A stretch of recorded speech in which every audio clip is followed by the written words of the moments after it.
Hello everyone, welcome back to Football Politics. My name is Jimmy, and this is another video of the Top 10, where we take a look at the top 10 European clubs in football as we look and power rank them after each progressive week. Now, this week is a little bit draining. I hope you guys are all excited for Halloween as it approaches.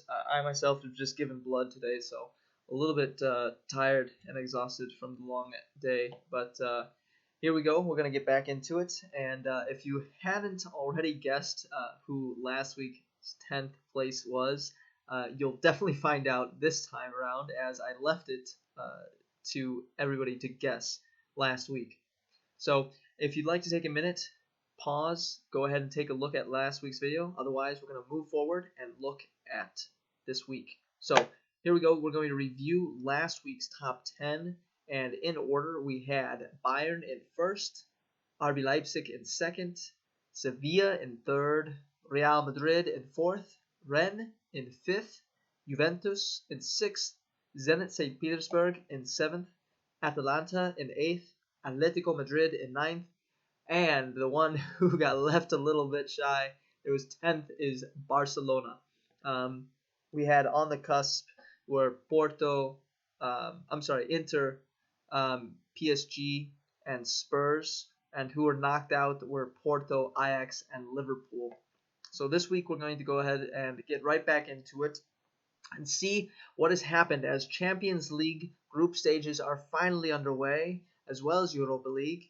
And we've got definitely two big competitions now underway, unless you have some leagues who have gotten their domestic cups underway, like the Bundesliga and the Premier League. But in first and staying in first, it is Bayern Munich. They went ahead and had a great start to their Champions League campaign and demolished a would-be defensive team with Diego Simeone. They beat Atletico Madrid 4-0. Then they went ahead and took on Eintracht Frankfurt in the league and beat them 5-0. A stunning performance from Lewandowski, getting a hat trick as well in that game. They're just absolutely dominant. I can't praise them enough week in and week out. They still stay first. They won the Super Cup again. They are only second in the league behind RB Leipzig.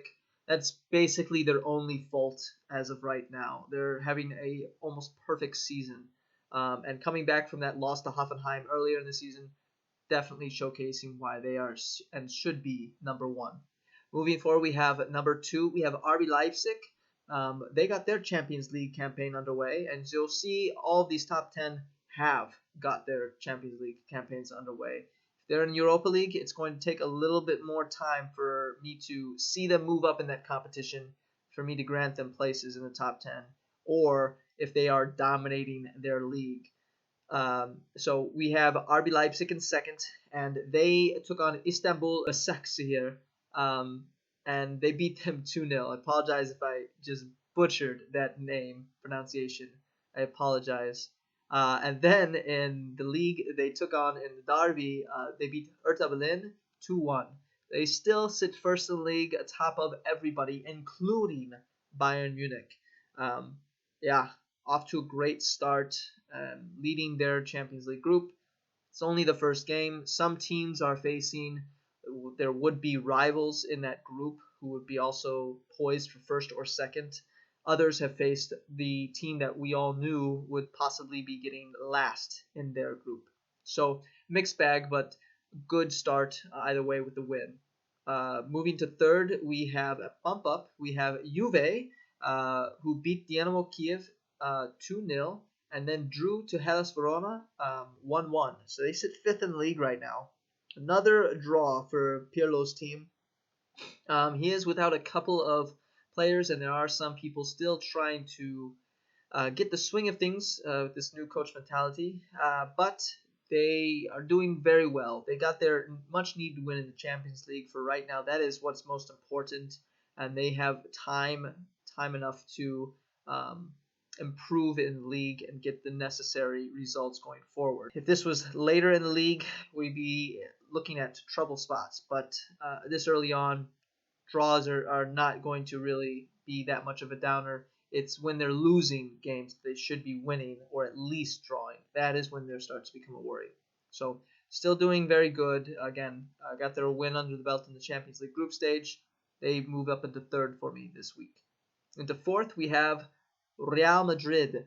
Lost 3-2 to Shakhtar, and perhaps that should bump them further down. However, they faced a giant of clubs in Barcelona away from home. Yes, I know there's very little, if nobody, in the actual stadiums, but beating your rival like that 3-1 may not have been the most convincing 3-1, but it is still a 3-1 end result. And at the end of the day, the end of the season, most people will not be thinking about how that result happened, just that it happened.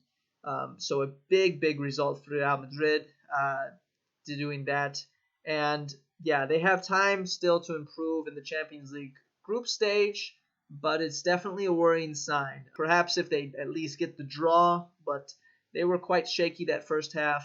Came back strong as well as they should have in the second half. But losing a game like that, it's better they lost it now instead of at the end or second to end when they need those points to really sit atop of the group, their group, to have a good chance of progressing into the round of 16 and further. Now they sit fourth for me because, yes, they did lose to Shakhtar, but when you beat Barcelona, that's a very good accomplishment in my book. And I know it's in the league and not in the Champions League, but still a giant of a club to beat. So in fifth, we have possibly another standout still with some mixed results here, but they're going to keep their place, and it's Rennes.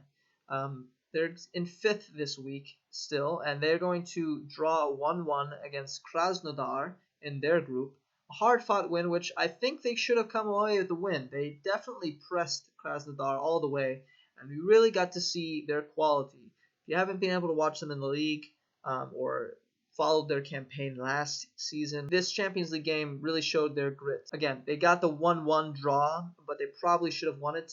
That would have definitely helped them in the group that they're in. But even though they got that 1-1 draw, it's still a good start to progress forward in that group. Unfortunately, though, they lost to Angers 2-1, and they sit third in the league. Now, they were atop before. This is only their first loss as well, so can't really trouble them too much as being just the first loss, as there are some big-name teams who have already lost 2 matches this season. We've barely played a handful of games. So for me, they're going to sit fifth. The other reason they sit fifth still is because of other teams not doing so well. And consistency here and just a good resume to begin with makes sure that they keep their fifth spot this week. Onwards we go into sixth, and we have Sevilla. Now, Sevilla, I moved them down to sixth. Possibly they could have been in fifth and Rennes in sixth. But for me, I moved them down to sixth because it has to do with their amount of games that they have, realistically. Their 0-0 to Chelsea was not bad, but it wasn't really a convincing 0-0, right? Chelsea definitely pushed, Sevilla pushed, but it wasn't that sort of game where you thought, this is Sevilla's game, Chelsea better hold on. So for me, it's a good team to face. It's a difficult team to face as well for your beginning match in the Champions League. And I think they definitely got the draw needed. But if they're going to push themselves, they've got to win those games. If they want to move themselves out of Europa League champions and into Champions League fighters, this is the area they've got to improve on. They also lost to Eibar 1-0, and now they sit 13th in the league. Now, they still have about 1 to 2 games in hand, which is the common story with a lot of La Liga teams right now. Yeah, 13th in the league, 0-0 draw. I'm going to move you down as other people have done just a little bit better or gotten some better results overall, in my opinion, and showcased a little bit more tenacity and grit. So in 7th, we have someone coming back into the fold of the top 10. Maybe you think they deserve to be even higher than where I placed them, but they were out of the top 10 last week. They moved back into the top 10 this week. It is Liverpool getting a good 1-0 tough, hard-fought match against Ajax in the Champions League.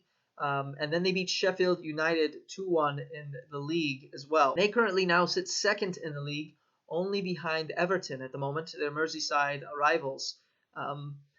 Coming back after some disappointing losses, the big 7-2 loss to Aston Villa, the loss of Virgil van Dijk as well. They've had to really overcome some obstacles early on, and they are doing well so far to come back strong. Look for them to continue, just as Bayern did after their loss. I did not think their road would be as smooth as it is so far. It hasn't been, because just a 1-0 over Ajax, just a 2-1 over Sheffield United, if they were as strong and as dominant as Bayern Munich, we'd see a bit bigger score lines on both of those games. But they still got the wins. They're moving forward. They're getting results. All's good in the Liverpool team. And in 7th, they remain right now. They continue, they move up, but we'll see. In 8th, another team, club who get to keep their position. It is Atalanta. Beat Midtjylland 4-0 in the Champions League group. Not to disrespect Midtjylland, but not the biggest of teams to beat. But it's a big win. Obviously, it's no 4-0 against Atletico Madrid, but it's still a big win and a big statement for Atlanta, showcasing that they still are bringing their offense to anybody who was falling asleep or under a rock. However, on the league side, they lost to Sampdoria 3-1 and now sit 6th in Serie A. Now, this is a common thing that you'll see in a lot of big teams or teams who have to fight on two fronts, where they have league matches following a Champions League or Europa League game. Most of the time, one of those two is not the result they were looking for. It either ends up as a draw or it ends up as a loss. And when a team gets both results, it's definitely a big success, a positive result both ways. Because most times, teams are putting their eggs in one basket, or they do so and then they don't have the legs in the second match. They're not as fully fit, whereas those who are in the league basically have their team at full force, full strength, and it's a very more difficult match. So I think this is one of those, although Sampdoria have definitely beaten some big players as well, the likes of Fiorentina, who are kind of struggling to get back into the mix from where they were a couple seasons ago. But yeah, I think that's one of those games, and we might see that a little bit more often. Lack of fans, you don't have that support, so it might be even more difficult to get those double back-to-back wins on these types of weeks. We'll see, and you might see the trend. So moving forward, we have in 9th another Serie A team. Moving into the fold, we have Internacionale, or Inter Milan, and they got a 2-2 draw against Mönchengladbach in the Champions League group, and then a 2-0 win over Genoa. So now they sit 4th in the league. So their draw obviously is good for them. You would expect it of their, how do you want to say, their team sheet, their lineup, pen on paper team that they should have beat Mönchengladbach, but Mönchengladbach put up quite a fight, really giving Inter a tough time. So good on them. Credit to Mönchengladbach for their game and the result. But Inter, not having been on this top 10, right now they're going to sit in 9th. Again, another team like Liverpool, they keep putting in results. They might see themselves climb higher up this list. Or they might see themselves drop out if they lack those results. So 4th in the league, even better than Juve, even better than Atalanta. Juve, who are in 5th, Atalanta, who are in 6th. So yeah, they definitely have some areas to improve on. I think for right now, it's so early on, and the ways they were getting those losses just didn't time right. Also, from last season where they are at now, they've got to prove themselves to be up there at the top of this top 10 list. Now we go into the 10th place, and as always, we will take a look at who is on the fringes, who are the honorable mentions before we get to this 10th, and I promise you we will reveal that 10th team this time around. Out of this top 10 this time around, sure, some of you can guess one of these three. Will you guess the other two? Well, it's Zenit St. Petersburg, who are out. It's Atletico Madrid, who are out. It's the 4-0 thrashing against to Bayern definitely pushes them down a peg. But also Barcelona here. Yes, they got their Champions League win against, and let me make sure I'm pronouncing this right. It's Ferencvaros. I couldn't even do it first try. Ferencvaros. Hopefully that's a little bit better for those who support them or just a critic on pronunciation of teams and clubs. They got the win there, but again, this is probably, I mean, no disrespect, but a team who's probably not going to be top of the Champions League group that they are in. So Barcelona, they get the win there, but then they lose away to Real Madrid. Very difficult match. I don't know why Koeman decided to leave Messi in for majority of that game. And did he not necessarily have all his ducks in a row for against Real Madrid? Was it a bit of bad luck? Perhaps, but Barcelona are still trying to find themselves, recover from last season. Facing Real Madrid right now, probably not the best time because Real Madrid are still just grinding out matches. And with as much talent on Barcelona's team, you'd expect them to do well, but not enough if they're not they don't know what they're supposed to be doing, what their roles are each game, who's supposed to be where, who's taking up whose space, and who's supposed to give space. There's still some things to be ironed out there in that team, and I think they'll come together, but they have to over these next few weeks because they need to see if they can find themselves top of the Champions League or catching back up in the league.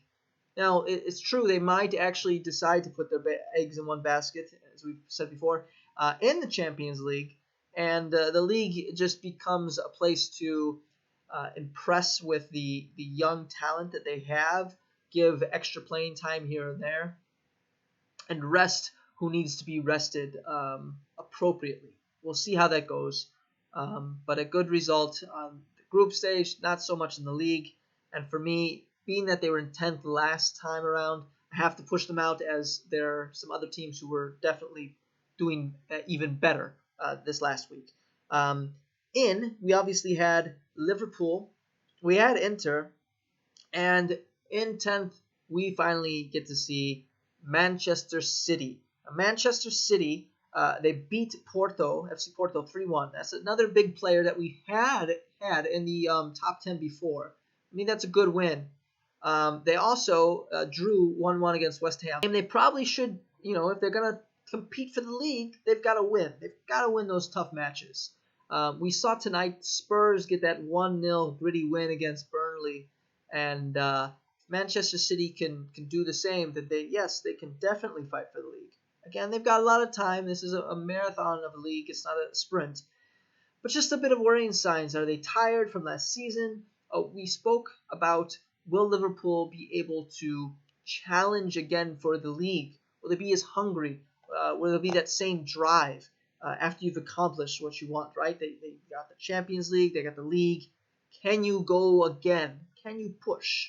We're seeing that from Bayern Munich. Now, yes, they've got a great team, a lot of squad depth.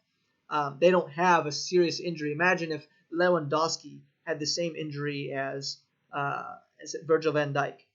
Where would they be? How could they actually move forward? We don't know. And I wish nothing bad against Lewandowski. I'm just trying to give a similar scenario. But yeah, it's something that we're not seeing the hunger yet from Manchester City. And they're going to need that if they're going to move further up and get those needed results. However, they are still in the EFL Cup, the English Football League Cup. They're in the quarterfinals, along with a couple of others we'll mention here in just a bit. And they sit 13th in the league, so far, far down right now. Same as Sevilla, but Sevilla had a pedigree at the start of the season. Manchester City did not. So they've got work to do, but they are made the top 10. This is a footstep. Can they keep moving forward and climb? So that's our top 10. Again, some honorable mentions here that were on the cusp. Atletico, 5th in La Liga. They faced Bayern Munich. I have to push them out because they lost so bad. If it was 1-0, 2-0, you could understand. 4-0. It's a little worrying to see them lose that badly. So they're still doing well in the league, but in the Champions League, it's not off to a good start.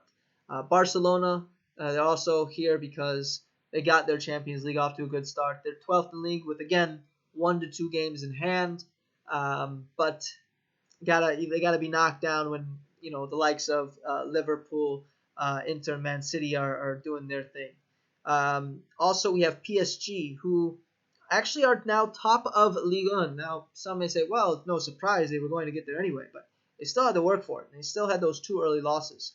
We do not know what's going to become of this team. Are they just going to fizzle out and just compete for the league again? They lost to Manchester United, which is why they're actually not in this top 10. Had they beat Manchester United, and I think they had to beat Manchester United to really convince us that this is a team that's going to actually push, that actually wants to be one of the biggest clubs in Europe. That is a game you have to start your campaign off with a win. They didn't. It's worrying. Thomas Tuchel, I don't know how far he will actually last. He may be, and I know it's going to be a toss-up right now. There's a few managers who I think are in worrying signs of losing their position. And I would say number 1 is Thomas Tuchel.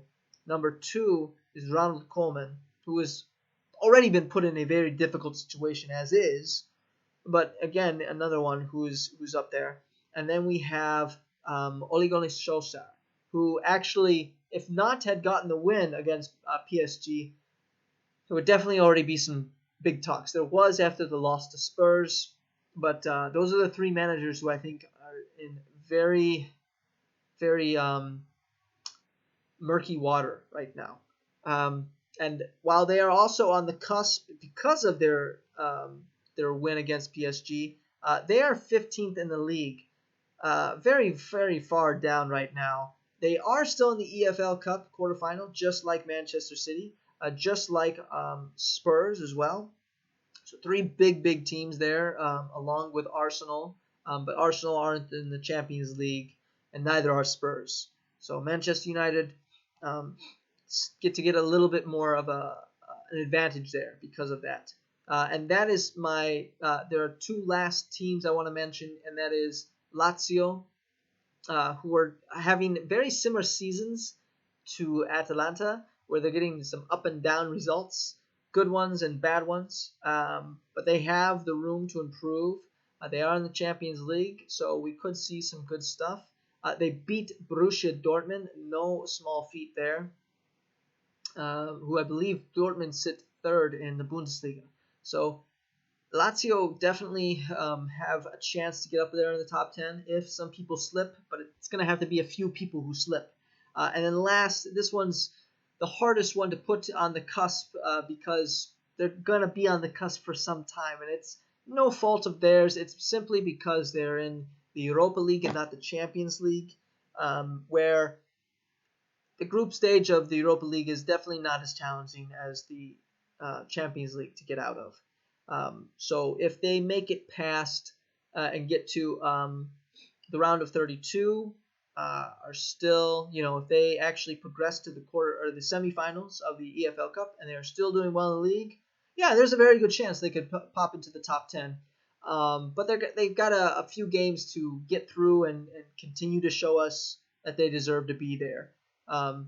That most unfortunate one because of the fact that they're in the Europa League, not Champions League, which I regard the Champions League is higher, obviously, than the Europa League, since it's more difficult to get into. So there's our top 10 this week. Thank you so much for watching. If you did like it, please give it a like. If you want to, please subscribe.